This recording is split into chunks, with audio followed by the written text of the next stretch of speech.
over for the 99 and the 2000. Speaking of taking over, how often in sports do we talk about a team or a program's culture? A lot, right? Throughout his 7-year tenure in Athens, Georgia's head coach Kirby Smart has cultivated a culture that buys into his 4 pillars of connection, composure, toughness, and resiliency.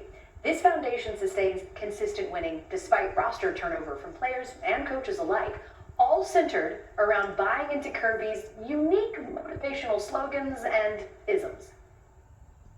This right here. This right here. Keep chopping and do what we do. We're not practicing to beat somebody. We're practicing to beat everybody. Success comes to those who are too busy to be looking for it. That's Henry David Thoreau. Don't ever underestimate the power of physical toughness. This physical toughness, it's what makes the difference. We will not be hunted at the University of Georgia. I can promise you that. The hunting that we do will be done from us going the other direction. Connected a song again and again and again, O and O. If you are O and O, you want to go prove something. Let's go keep these guys out. How do you come up with those slogans or phrases? Well, through reading, through material, through outside help, people you talk to that help your organization and maybe have a different way of conveying the same message. Because ultimately we're trying to do the same thing each year, but you better find a creative way to say it, because otherwise it falls on deaf ears. Chopping wood, man. They just kept chopping, keep chopping wood. Chop by chop, you strike them and you knock them down. A lot of people have good 1-2 punches, right? They can knock you out, but you get in those 3rd and 4th rounds, 4th quarter, 3 minutes left, then it's like, all right, well, now we're going to keep chopping, and you've got to keep up with us. And before we came today, we burned the boats, and we came to fight.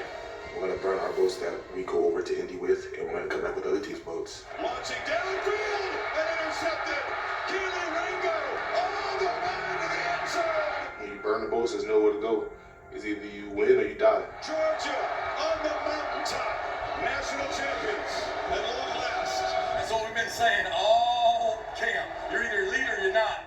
Matt Rule was one that used that. He probably got it from somebody, but I told Matt, we were in the stadium up there in Charlotte, I said, we're stealing your ism. Intercepted. Pick 6, Georgia. Nowhere to run and nowhere to hide for 4 quarters. They got to see us. We had a guest speaker come in. He did a great job messaging story and history. They forced somebody to come out of a building in another country, and they just played that song, Nowhere to Run, Nowhere to Hide, and they put it on repeat. And eventually he surrendered and came out. Ball is out. Georgia's got it. This Georgia defense is in charge of this football game. Elite focus. That's all I do. The guy across from me, I'm fixing to whip his ass. Not in my box. Not today. It's about us. It's about our family. We attack. Connection. Connection. 1 + 1 = what? 3. Believe in it, guys. People say 1 + 1 is 2, but if we're together, we're much stronger than just 2 independent entities. We want to operate and be connected. Those connections add up, and 1 + 1 is greater than 2. Don't mistake it, man. It pays off today. They don't do it like we do it everywhere. And when you do it like we do it with good players, you're hard to beat, okay? Team on 3. Team on 3. 1, 2, 3. There's nobody above this G. Nobody. I think Coach Smart does such a good job of preaching that when these sayings and these slogans come about, we're following them because we believe that this is what's best for the University of Georgia, for this football team, and for us as a whole. Well, the defending champion Dawgs. Oh, that's where you were supposed to bark, Kevin. Our heavy favorites at Caesar Sportsbook to what I was hoping it was contagious. A 2nd straight national title. I hate this. I hate this. If this point spread holds up, TCU would be the largest underdog in a CFP or BCS national title game.